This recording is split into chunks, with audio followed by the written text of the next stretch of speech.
Meanwhile, the 2025 FIVB Men's World Championship has been nothing short of historic check, from record-breaking records to milestone victories. But this isn't just a one-time thing. Yeah, that's right. With the Philippines set to host the FIVB Women's World Championship in 2029. And joining us tonight is Philippine National Volleyball Federation and Asian Volleyball Confederation President Mr. Tats Suzara.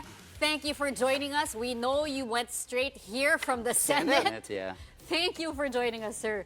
All right, let's get right to it because we may know... sasabihin. Ready na.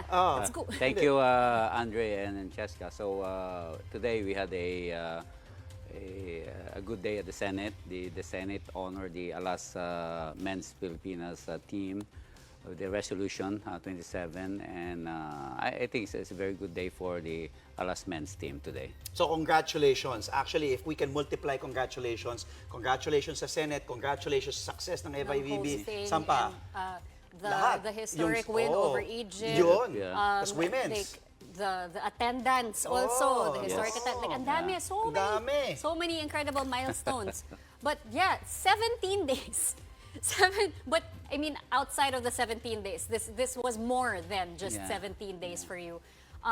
But in those 17 days of world-class volleyball, you know, what was your reaction and I guess your assessment as to how, you know, the Philippines hosted its first ever FIVB Men's World Championship? It's really a not so easy journey since March 2024, when we were awarded to host this World Championship. In the past, the World Championship was every 4 years, but the FIVB changed the cycle to every 2 years since a lot of countries, federations wants to host the World Championship. So normally, 16 months, it's not so easy to prepare for a World Championship with 32 teams.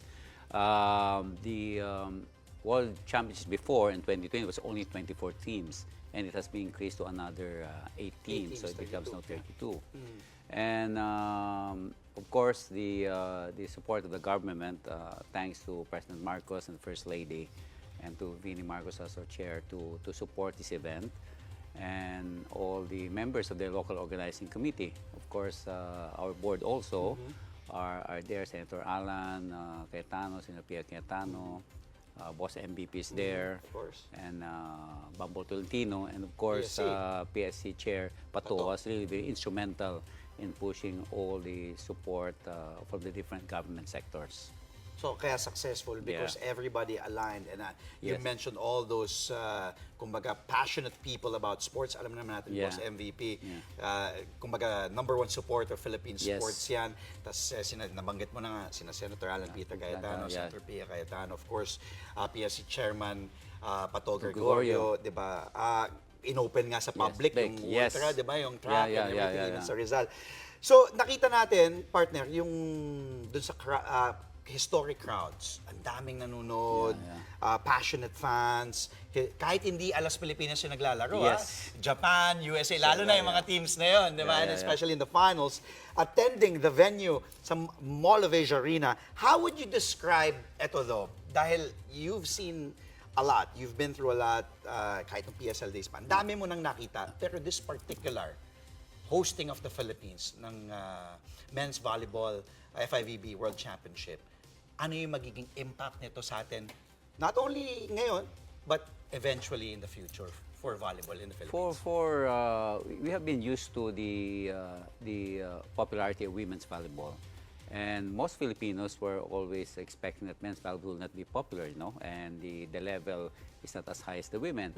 Now, after this World Championship success, it shows that men's volleyball can be world class. You know, for us placing 19th place out of 32 countries, and we are just after Iran in the Asian number of teams, rankings with Japan, China, Korea below us. You know, so it's historic.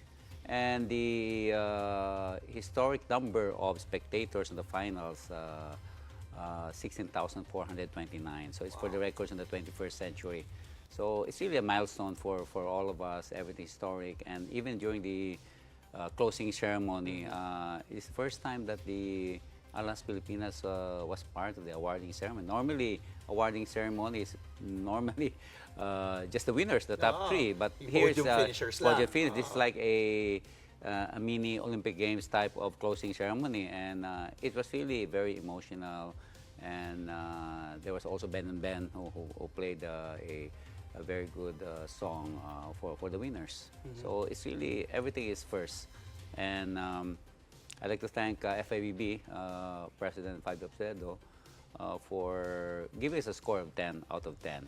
I'm sure tuwan-tuwa ang FIVB. Yeah, he's been saying this in different occasions, and I think one of the biggest success of this is our fans, the volleyball fans. They have been with us since day one. Although challenging that we were used to VNL for 6 days for the last 3 years, but this one is 17 days on how to balance Araneta and Mo all together. And there are matches that are new to Filipinos. You have their Chile, Colombia, Tunisia, so all this type of thing. So we were able to, to pass the flying colors. Not only flying colors, but they say we nailed it in the highest level. So the next host will be Poland. Of course, as they say, how can you compete with the hosting the Philippines, which is a very high level. We set the bar really high.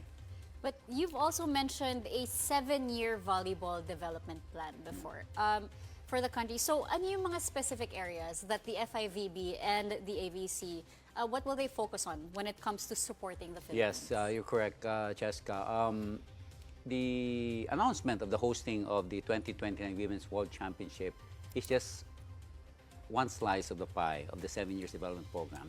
The 7 years development program with FIVB involves empowering the support of our national teams, the women's team, men's team, and our beach volleyball team. Hosting of the VNL, we've been hosting the last 3 years, and we will host for another 4 years. And this will be VNL Women starting next year. And then hosting of the World Beach Pro Tour, which we usually do in Valley for the last 3 years. So this is another part of the 7 years program. So it's all part of this 7 years development plan with FAVB, hosting the Women's World Championship 29, support of the national teams, men, women, in indoor and then beach, and the Beach Pro Tour hosting also.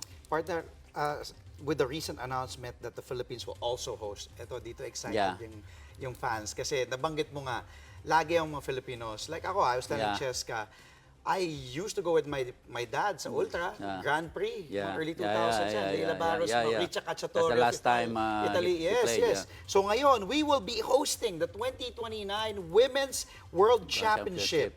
We still have 4 years to prepare. What can the fans expect as early as now, initially, and the scale of that event?